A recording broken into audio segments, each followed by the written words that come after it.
Divine Thoughts, a journey to the innermost recesses of our soul.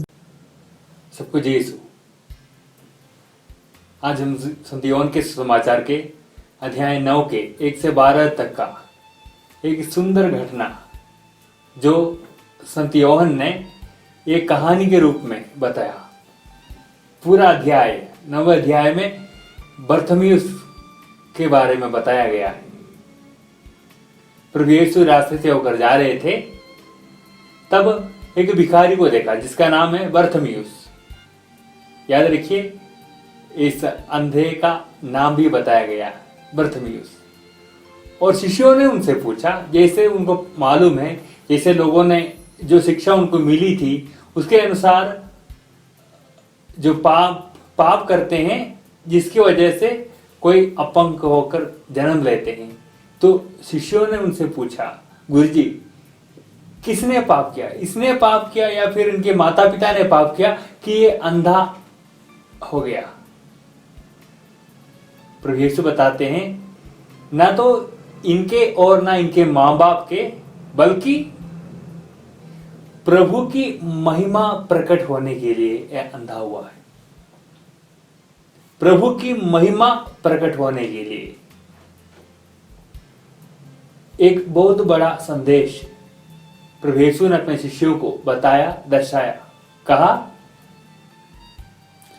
सब बातों में, जीवन की हर घटना में प्रभु की महिमा व्याप्त है। हर बात में प्रभु की महिमा प्रकट होता है।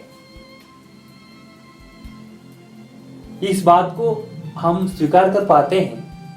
मेरे जीवन की प्रत्येक अवस्था में प्रभु निहित है। प्रत्येक बातों में प्रभु बसे हुए हैं और वो अपना कार्य करता है। चाहे वो दुख की हो, चाहे वो आनंद की हो, चाहे वो महिमा की हो, चाहे भी वो गिराने वाली हो, सब घटनाओं में, सब बातों में, जीवन की प्रत्येक अवस्था में, प्रत्येक परिस्थिति में प्रभु की महिमा छाई हुई है। और प्रभु यीशु उनकी आंखों पर मिट्टी सानते हुए उन्हें कहते हैं, तुम जाओ सिलोआम के कुंड में जाके धो लो। जैसे वो कुंड जाता है और वो अपनी दृष्टि प्राप्त करता है, वो फिर प्रभु यीशु चला गया। उन्हें भी पता नहीं चलता है कि कैसे, क्या हुआ, लेकिन वो इतना जानता है कि कोई महान व्यक्ति ने मेरे लिए दृष्टि दिलाई। मैं अंधा था, लेकिन अब प्रभु ने मुझे चंगा किया। वो इस आनंद में रहता है, वो इस खुशी में जीवन बिताता है। फिर देखिए ना कैसे प्रभु की महिमा प्रकट होता है। लोग उन्हें देखते थे भीख मांगते हुए। अंधा भिखारी बर्थमियुस को लोग प्रतिदिन देखा करते थे, और अब वो देखने लगा, चंगा हो गया, वो उसकी दृष्टि वापस मिल गई, तो लोग अचंभे में पड़ गया। लोग पूछने लगा, अरे ये बर्थमियुस को क्या हुआ? अरे देखो, ये तो पहले अंधा था, ये कैसे अचानक देखने लगा? प्रभु की महिमा प्रकट होने लगा। प्रभु की महिमा प्रकट होने लगा, है ना। देखिए फिर क्या होता है। फरीसी और नेताओं को नहीं भाया, क्योंकि यीशु ने इनको दृष्टिदान दिया है। प्रभु ने अपनी महिमा इनके ऊपर दर्शाई है। तो फरीसियों और इस्राएल के नेताओं को पसंद नहीं आया, क्योंकि यीशु की ख्याति अब बढ़ने वाली है। लोग प्रभु यीशु को ढूंढने लगे हैं। पहली बार जाकर बर्थमियुस से पूछते हैं, बताओ कैसे हुआ, क्या हुआ? डराते हैं, धमकाते हैं। फिर उसके बाद उसके मां बाप के पास जाकर पूछते हैं, कैसे, क्या हुआ, बताओ, कौन, सच बताओ कैसे हुआ? लेकिन माता पिता भी उनको बताने के बाद कहते हैं, आप उनसे सीधा पूछ लीजिए ना, क्योंकि वो बड़े हो गए हैं, उनसे पूछ लीजिए, वो बताएगा। कैसे क्या हुआ। अक्सर सोचने की बात यह है कि जब हम किसी बात को चाहते नहीं है तो फिर हमारे जीवन में हम उस बात को अपना नहीं पाते, चाहे वो कितने भी अच्छी, कितने भी भले कार्य क्यों ना हो, भली बात क्यों ना हो, लेकिन हम उसे अपना नहीं पाते हैं। मन का भाना, हृदय से स्वीकार करना एक बहुत बड़ी बात है, जिसके लिए हमें कोशिश करनी चाहिए, जिसके लिए हमें कामना प्रार्थना करनी चाहिए हर रोज। जीवन के प्रत्येक अवस्था को जब तक हम, यही बात है, हमारे पड़ोसन, हमारे मित्र, हमारे रिश्तेदार यदि दिल को नहीं भाया तो फिर उन व्यक्ति के या फिर उस परिवार के, उस माहौल के प्रत्येक सदस्य और प्रत्येक कार्य हमारे दिल को नहीं भाता है। हम पसंद नहीं करते हैं, हम स्वीकार भी नहीं कर पाते, जिसके चलते मनमुटाव, झगड़ा, लड़ाई, फिर खोजना, परखना, क्या है, कैसे, क्या है, 1000 बार, लाखों बार जाते हैं, पूछते हैं, फिर जीवन अस्त व्यस्त हो जाता है। यह है प्रिय भाई बहनों, जीवन अस्त व्यस्त हो जाता है। लेकिन सच्चाई यह है, जीवन की प्रत्येक अवस्था, प्रत्येक कार्यों में प्रभु की महिमा छाई हुई है। यह पापों के कारण नहीं हुआ है, बल्कि प्रभु की महिमा प्रकट होने के लिए ही हुआ है। क्या हम इस बात को स्वीकार कर पाते हैं, इस बात को अपना पाते हैं कि प्रत्येक अवस्था में प्रभु कार्य करता है, प्रभु के द्वारा निर्धारित प्रत्येक कार्य को घटित होता जा रहा है, मैं उसे स्वीकार करता हूं। प्रत्येक व्यक्ति, प्रत्येक परिवार, लोग, ये सब प्रभु के द्वारा निर्धारित है। हमारे पास ऐसा क्या है जो प्रभु ने नहीं दिया हो? सब कुछ, सारे कार्य प्रभु ने दिया है। प्रभु की महिमा छा जाने दो, अपने जीवन में प्रभु की महिमा छा जाने दो। फरीसी और नेता बार बार जाकर पूछते हैं, हमें पता है कि पापियों की प्रार्थना प्रभु नहीं सुनता है, हम जानते हैं कि पापियों की प्रार्थना प्रभु नहीं, तुम पापी हो, तुम पापी हो, हम धार्मिक हैं, तुम पापी हो, हम धार्मिक हैं। तो फिर क्या हुआ, हमारी बात सुनो, तुम हमारी बात सुनो। ऐसा कुछ भी संभव नहीं है जो पापी, तुम्हारी प्रार्थना नहीं सुनी जाएगी, ऐसी बात नहीं है। प्रभु प्रत्येक को सुनता है, प्रभु प्रत्येक को वरदान देता है। और बाद में प्रभु ये सब घटना होने के बाद, फिर जब बाद में जब प्रभु यीशु उनसे मिला तो प्रभु यीशु ने बरतिमेउस से पूछा, बरतिमेउस, क्या तुम मानव पुत्र में विश्वास करते हो?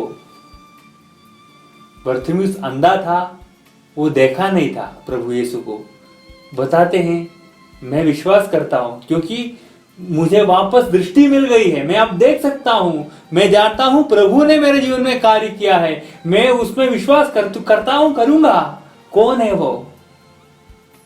प्रभु यीशु बताते हैं, मैं ही हूं, मैं ही हूं जो तुमसे बात करता हूं।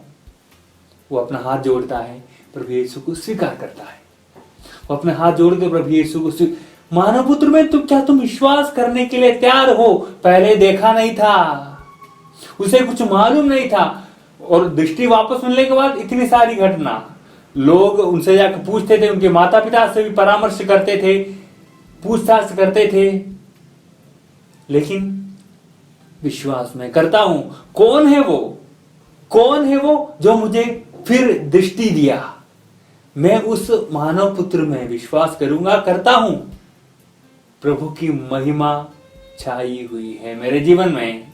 प्रिय भाई बहनों, इस बात को स्वीकार करना, हमारे जीवन में प्रभु की महिमा छाई हुई है, और उस महिमा को प्रकट जब होते हैं तो उसे स्वीकार करना।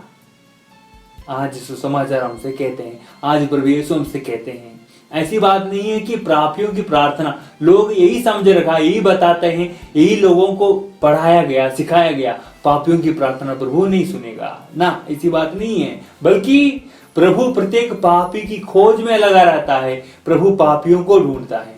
सूक्ति ग्रंथ में अध्याय 29 के 1 में आप पढ़ेंगे, सुंदर वाक्य है। ऐसा है, जो व्यक्ति बहुत अधिक डांटे जाने पर भी सुधार नापसंद करता है, वो क्षण भर में नष्ट हो जाएगा और उसका उपचार संभव नहीं होगा। जो व्यक्ति बहुत अधिक डांटे जाने पर भी सुधार नापसंद करता है, ये सारी बातें हमें देखने को मिला, हमें सुनने को मिला, हमारे सामने प्रकट हुआ, उसके बावजूद मैं स्वीकार करने के लिए तैयार नहीं हूं, मैं स्वीकार नहीं कर पाता। मैं स्वीकार जिद्द करना, जिद्दी रहना, ये हमारे लिए अच्छी बात नहीं है। उन फरीसियों और उन नेताओं के समान बार बार उनसे पूछते हैं, उनसे माता पिता से पूछते हैं, लोगों से पूछते हैं, लेकिन पहले जो बरतिमेउस को देखा था वे समझ गए कि प्रभु की महिमा इनके जीवन में प्रकट हुआ। लेकिन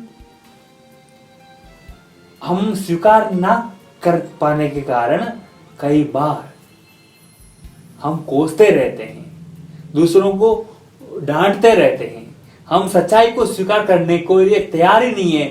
क्षण भर में समाप्त हो जाएगा और उसका उपचार संभव नहीं है, उपचार संभव नहीं है।